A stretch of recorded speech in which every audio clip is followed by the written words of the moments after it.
Je reprends mes fonctions de... I resume my function as President of the Council, and I now give the floor to the representative of the Syrian Arab Republic. Shukran. Thank you, Mr. President. At the outset, since it's the first time that I take the floor under your presidency during this month, I would like to congratulate you on assuming the presidency of the Security Council, wishing you all the success. Mr. President, ladies and gentlemen, I have listened carefully to the briefings of Mr. Geir Peterson and Mrs. Rina Jelani, and I would like to make the following remarks. First, the primary principle underlined in all UN resolutions on Syria was the respect of the Syrian Arab Republic's sovereignty, independence, and territorial integrity. It's the same standard for any approach on the humanitarian or political situation in Syria. Any illegitimate military presence on Syrian soil is a breach of the UN Charter and violation of international law. It must come to an end immediately without any preconditions. Moreover, countering terrorism in all its forms and eradicating it completely cannot be achieved without full cooperation and coordination with the Syrian state. In this vein, my delegation stresses its total rejection of the White House announcement on the 12th of October to extend what it called the national emergency on the situation in Syria, as well as the Turkish Foreign Ministry's communiqué on the 13th of October in response to that American announcement.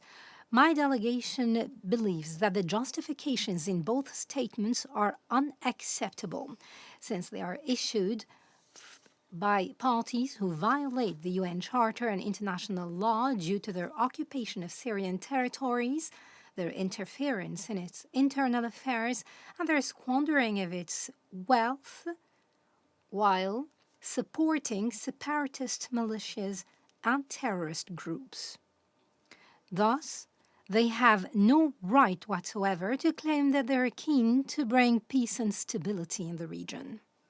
Second, proceeding from the Syrian Arab Republic's government to meet all constitutional entitlements on time and despite all the harsh circumstances due to years of the war on terror, Syria continued to adopt the necessary measures that would allow the Syrian people to exercise the rights and duties on all entitlements.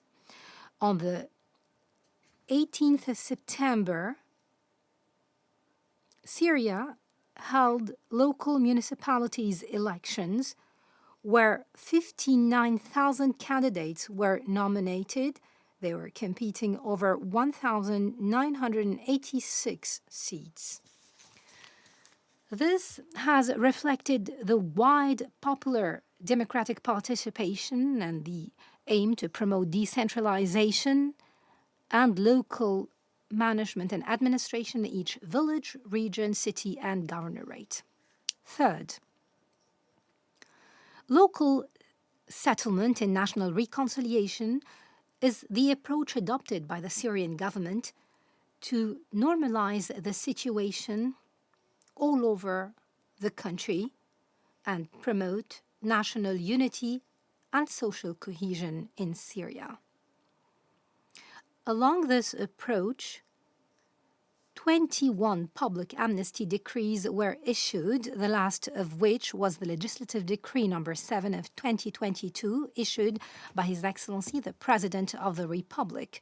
It reflected the progress in states' efforts, those continued efforts aimed at advancing national reconciliation and social cohesion, as well as bringing sustainable stability. The Syrian state will continue its effort along this approach, which has proved its effectiveness on the ground. It led to the return of many Syrians to their normal livelihood.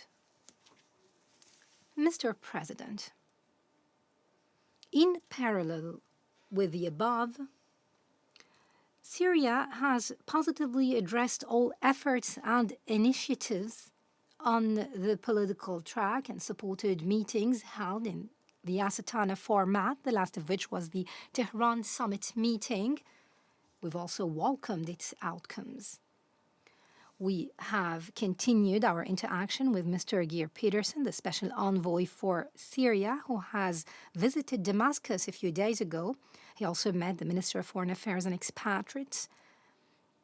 The minister called on the UN to assume its role in line with its charter to stop the breaches of Syria's sovereignty due to the US occupation of parts of northeast Syria, the Turkish occupation of parts of North Syria and northwest Syria, in addition to the continued Israeli occupation of Golan and its repeated aggression against the critical facilities and infrastructure in Syria, which threatens peace and security in the region. Mr. President, turning to the humanitarian situation,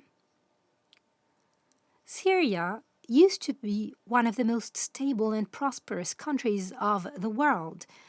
It was self-sufficient in food and provided all basic services to its people in a manner unmatched in the region.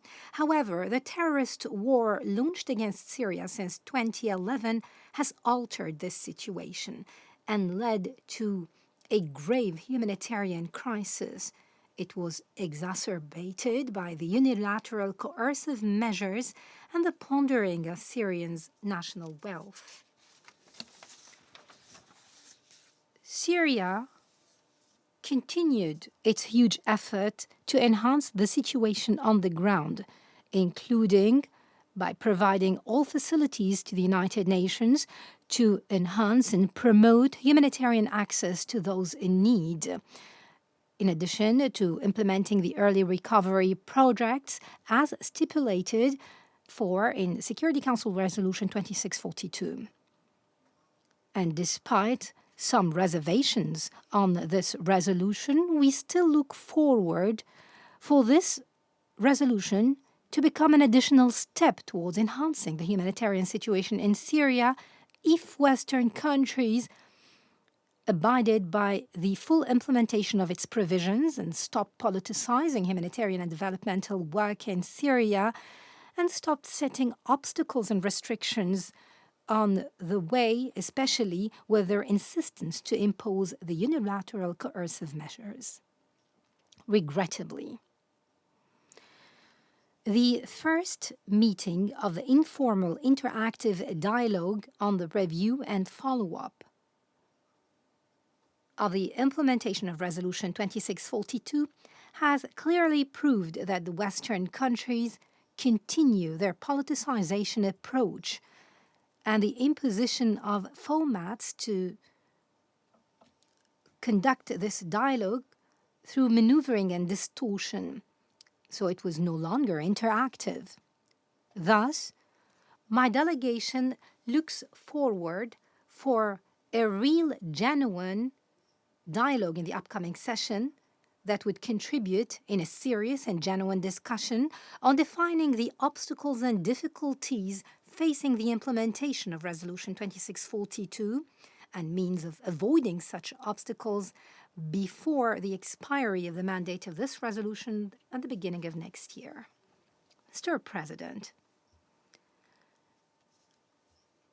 allow me to highlight briefly some aspects of the humanitarian suffering of the Syrian people. First, the harm resulting from the inhumane siege imposed by the United States and other Western countries imposed on the Syrian people due to the illegitimate coercive measures that were extended and expanded. My delegation stresses the need to lift these measures immediately because they are inhumane and immoral. Second, the U.S. occupation forces continue to plunder Syrian oil and wheat, recently, hundreds of trucks have moved oil and wheat to northern Iraq via the illegitimate cross-border points with the cooperation of the separatist Qasad militia. In this vein, I would like to respond to what has been stated by the representative of the USA and to draw your attention, ladies and gentlemen, to the fact that the main base of the US forces in North Syria are in the Omar oil field, which is the biggest in northeast Syria. This is a clear evidence that the US forces are attempting to plunder Syrian oil. The estimate of direct and indirect losses of the oil and gas sector up until mid-2022 has reached $107 billion so far. My delegation stresses the need to put an end to this illegitimate American presence immediately without any precondition and provide compensation for these losses. 3. The Turkish regime and its mercenaries continue to hold the operations of the Aluk water station for the third consecutive month, depriving more than 1 million citizens in Al-Hasaka city and its neighboring cities from the sole source of water in light of this thirst and health pandemics and dangerous problems, especially the cholera.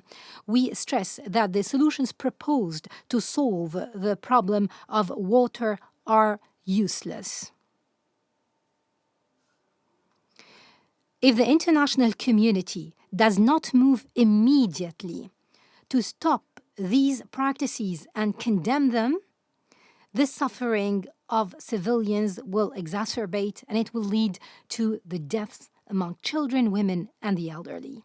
4th, the spread of the cholera pandemic, which Syria had eliminated for decades, regrettably returned to become an additional danger on the life of Syrians. This is the result of the continued use of water as a weapon against civilians and the damage incurred to the water and sanitation infrastructure, as well as the terrorist war launched against Syria.